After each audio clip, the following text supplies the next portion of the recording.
15वीं शताब्दी का भारत एक ऐसा दौर जब इंसान ने इंसान से ही दूरी बना ली थी, जहां जन्म ही किसी की किस्मत तय कर देता था, जहां कुछ लोगों को भगवान का अधिकार था और कुछ को मंदिर के दरवाजे तक आने की इजाजत भी नहीं।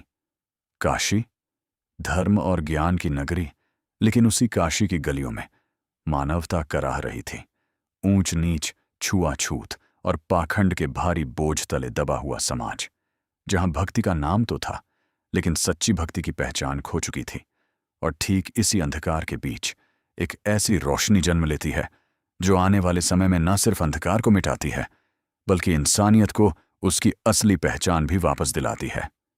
ये कहानी है एक ऐसे संत की जिसने न तलवार उठाई, न किसी से युद्ध किया, लेकिन फिर भी समाज की जड़ों को हिला दिया। ये कहानी है संत शिरोमणि रविदास जी महाराज की। माघ पूर्णिमा का पावन दिन था। काशी के पास एक छोटा सा गांव गोवर्धनपुर। साधारण सा माहौल, लेकिन उस दिन कुछ असाधारण होने वाला था। एक गरीब चर्मकार परिवार में एक बालक ने जन्म लिया। पिता संतोखदास, माता कलसा देवी।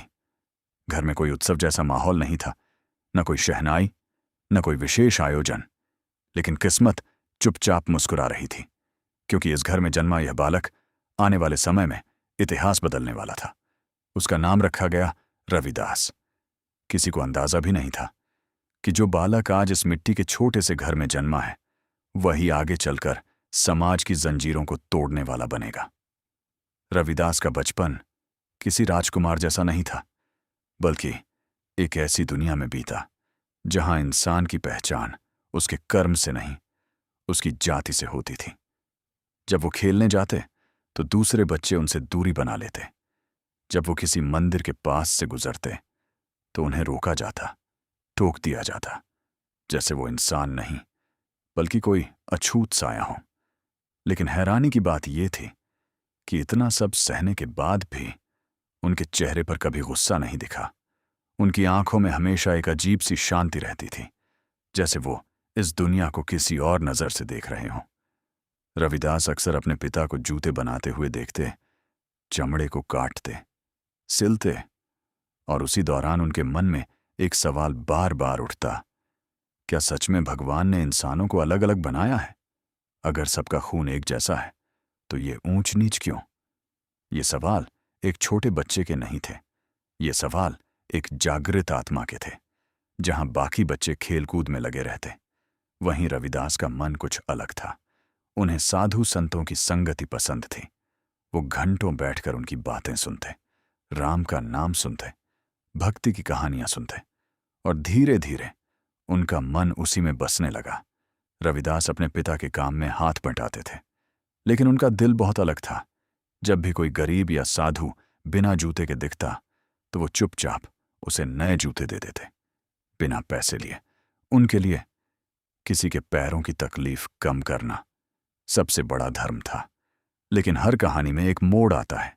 रविदास के पिता संतोख दास एक व्यवहारिक इंसान थे।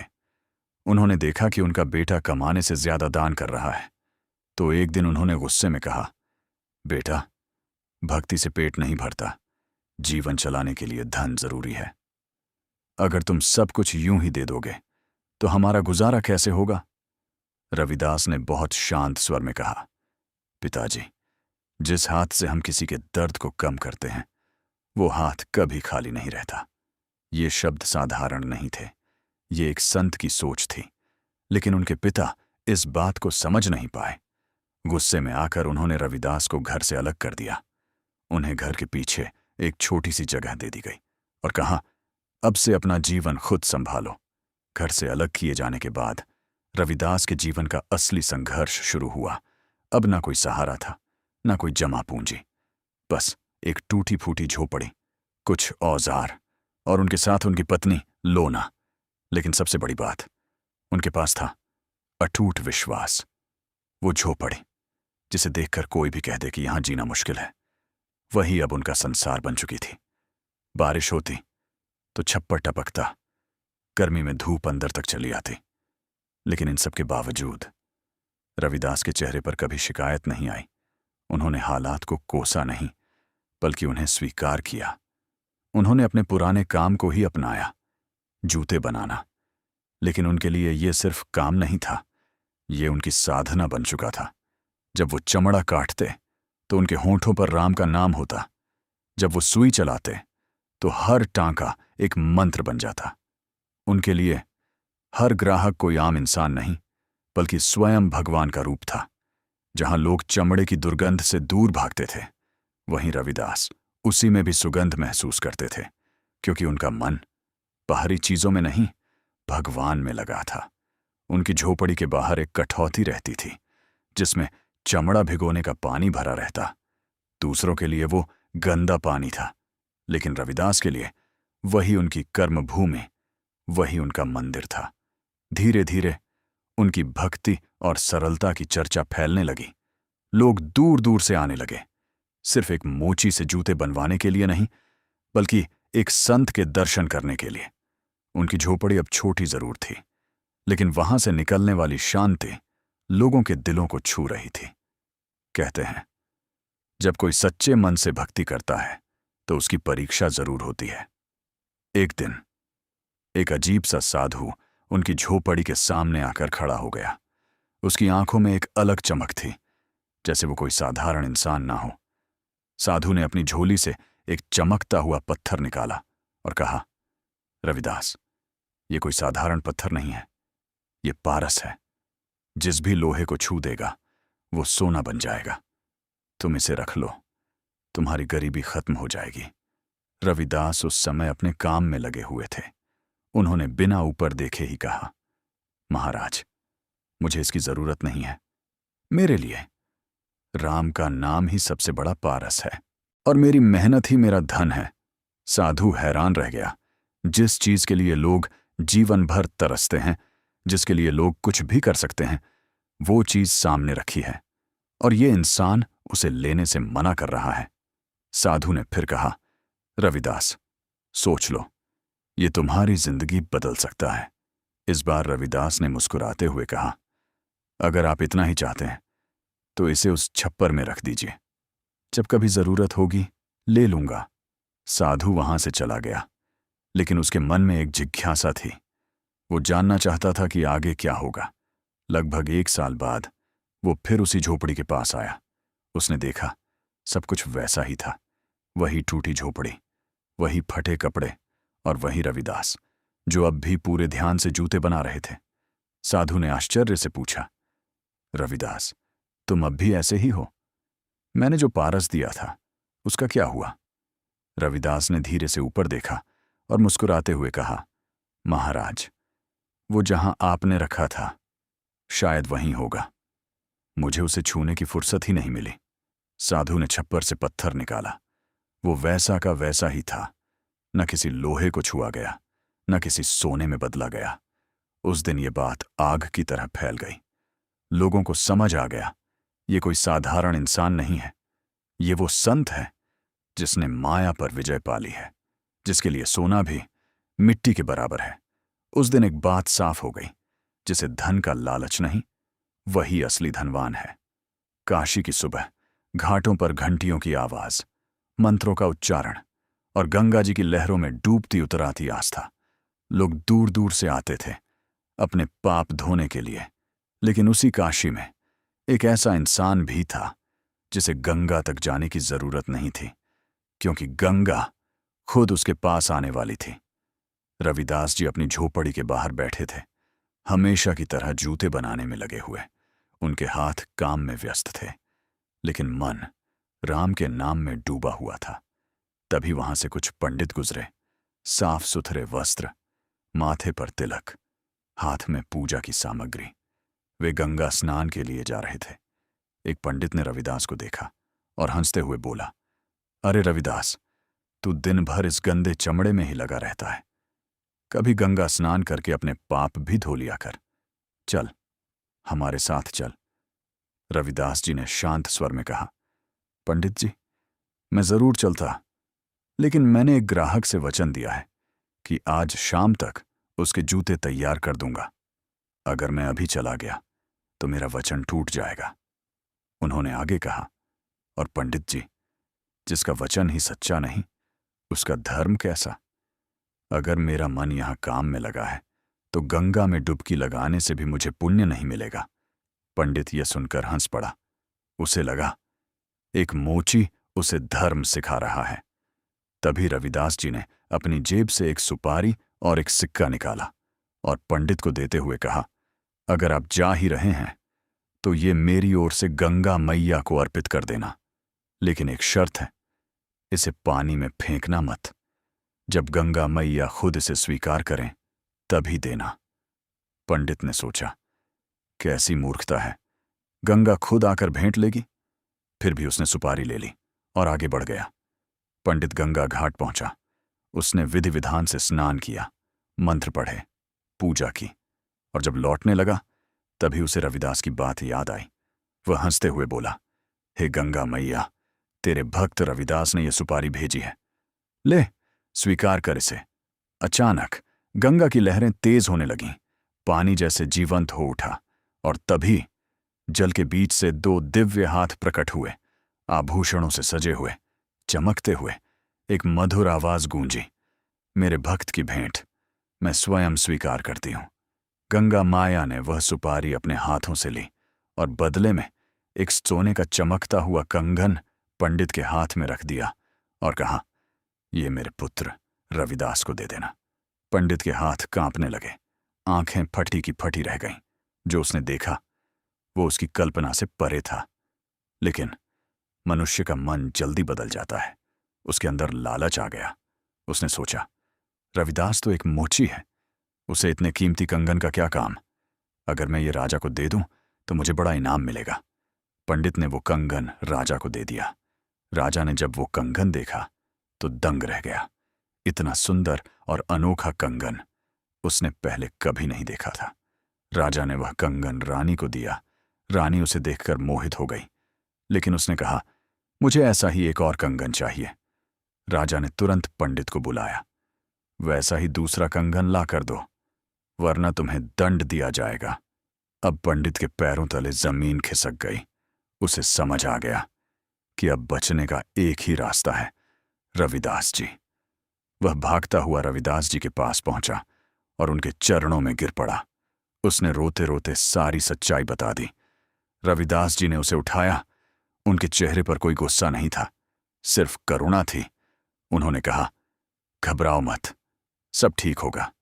उन्होंने अपनी उस कठौती की ओर देखा जिसमें चमड़ा भिगोने का पानी था, वही गंदा पानी जिसे लोग छूना भी पसंद नहीं करते थे। रविदास जी ने आंखें बंद की और बोले, हे मां गंगा, अगर मेरी भक्ति सच्ची है, अगर मैंने कभी किसी का बुरा नहीं चाहा, तो मेरी लाज रख लो। अचानक वो कठौती हिलने लगी, पानी में हलचल होने लगी, और फिर उसी पानी से एक और वैसा ही कंगन प्रकट हुआ। पंडित ये देखकर स्तब्ध रह गया। उसे समझ आ गया, सच्ची गंगा बाहर नहीं, अंदर होती है। वह रविदास जी के चरणों में गिर पड़ा और बोला, आज मुझे समझ आ गया, मैं बाहर से पवित्र था लेकिन अंदर से मैला, और आप बाहर से जैसे भी हों, अंदर से पूर्णतः पवित्र हैं। तभी ये वाक्य जन्म लेता है, मन चंगा तो कठौती में गंगा। इस घटना ने पूरे समाज को हिला दिया। लोगों को समझ आ गया, ईश्वर को पाने के लिए न किसी जाति की जरूरत है, न किसी दिखावे की।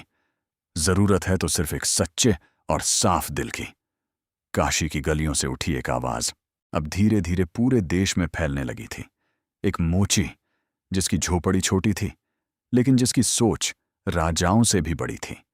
अब लोग उन्हें सिर्फ रविदास नहीं कहते थे, बल्कि संत रविदास के नाम से जानने लगे थे।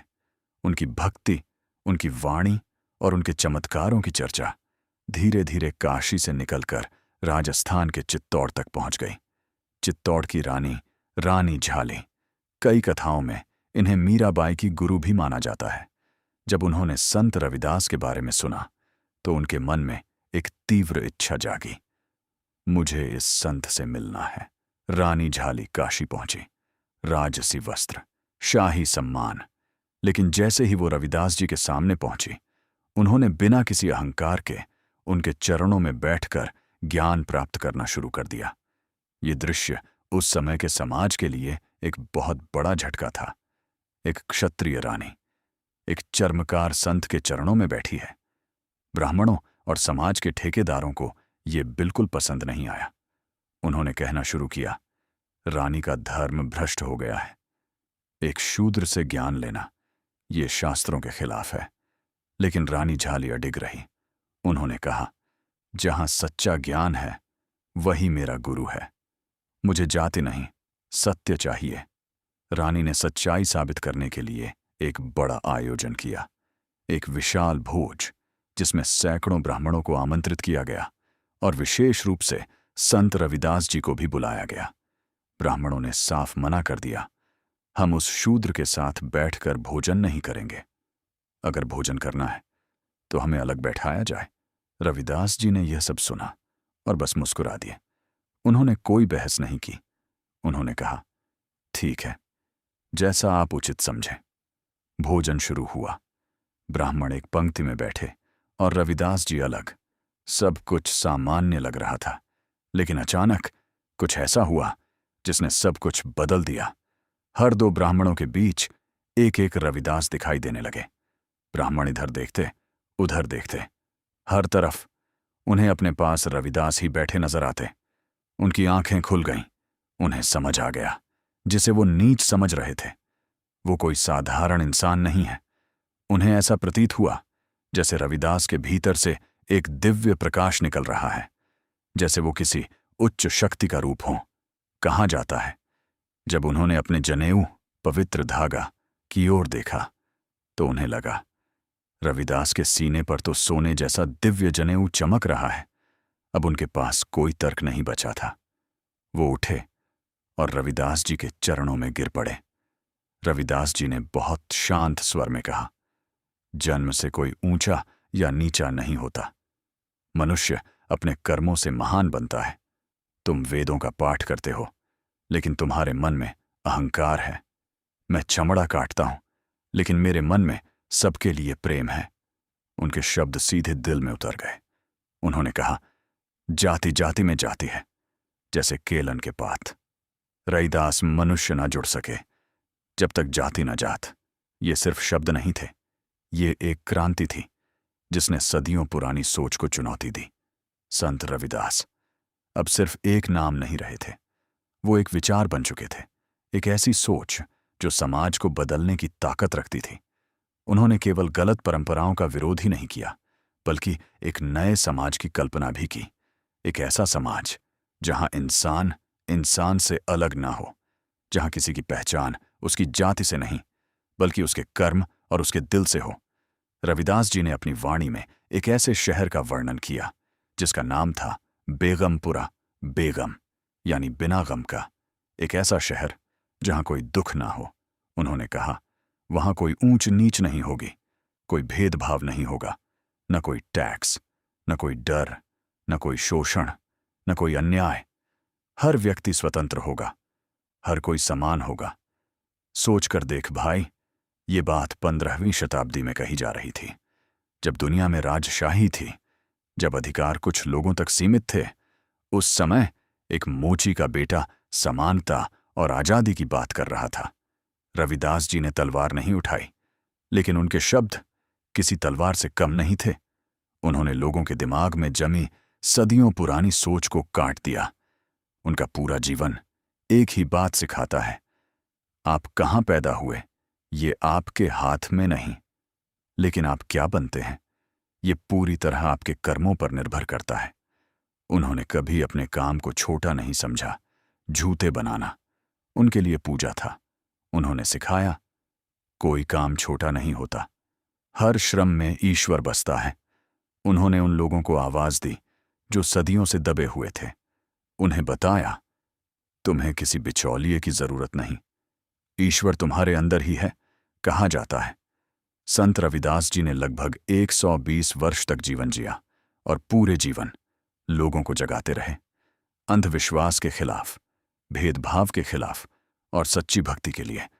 अंत में वो उसी परम ज्योति में विलीन हो गए जिसका वो जीवन भर नाम लेते रहे।